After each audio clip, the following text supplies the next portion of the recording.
It was a pretty easy decision for me personally. Coming to Stanford, it's the best athletically and academically in terms of just the combination of playing the highest level baseball and competing in the classroom.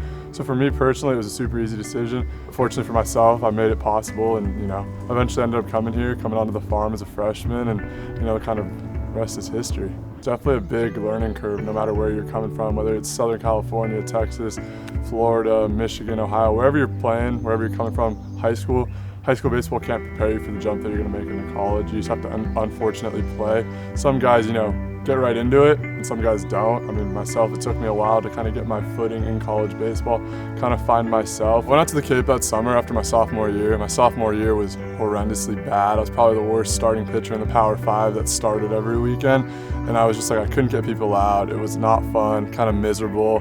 Like I said, I literally couldn't get people out, couldn't throw strikes, couldn't really do anything positive out on the mound, it felt like. And then I went out to the Cape that summer, made a couple physical changes, but mostly just mental in terms of just being competitive again, trying to let batters hit the ball, which was a big transition in terms of just like how I was pitching and the aggressiveness on the mound. And ultimately I found a couple things that I was able to take into my junior and senior year that have helped me really find that same success.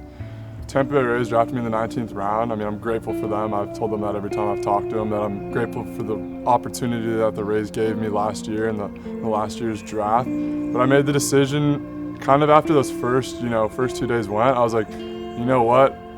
I'm not ready to go yet. I wasn't ready to go. And then took a vacation with the family, and that signing period actually wasn't even over yet. So most people don't know is you can sign technically through I think August 1st, and I was still in conversation with the Rays, talking about stuff, talking with my baseball people at home about what was going on, what they were looking at, what I was looking at, all that stuff. But I kind of went out to Yellowstone and Park City, Utah with the family and got away from technology, kind of got away from everything, saw the beautiful nature that there is out there, and kind of reopened my eyes to what the world really has and what the world has to offer outside of baseball.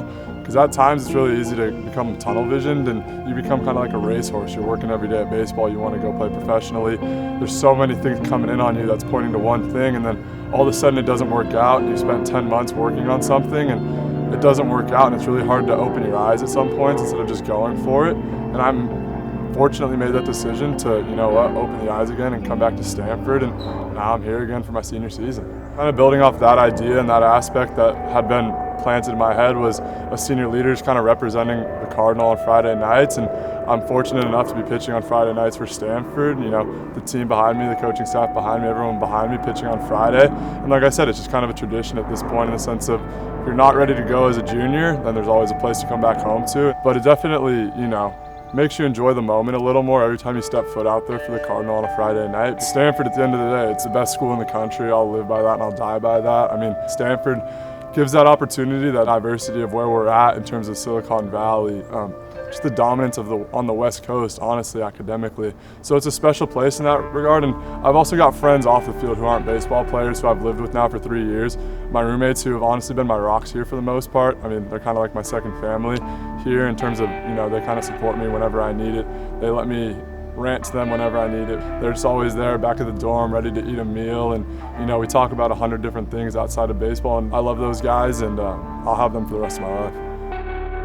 I think the greatest thing that our senior class is looking to just hold and manifest, I think we're just, a senior class, and that's a hardworking senior class that we've had some leaders above us that have been extremely hard on us, extremely tough on us, and we've tried to maintain that sort of edge of, we're supposed to be the smart kid. That's sort of the edge that we've played with, and I've played with my whole career. And if I was trying to leave one thing, it would just be, maybe a little crazy, but we're just the hardest, toughest guys on the field at all time. We might not be the best, but we'll definitely be the toughest.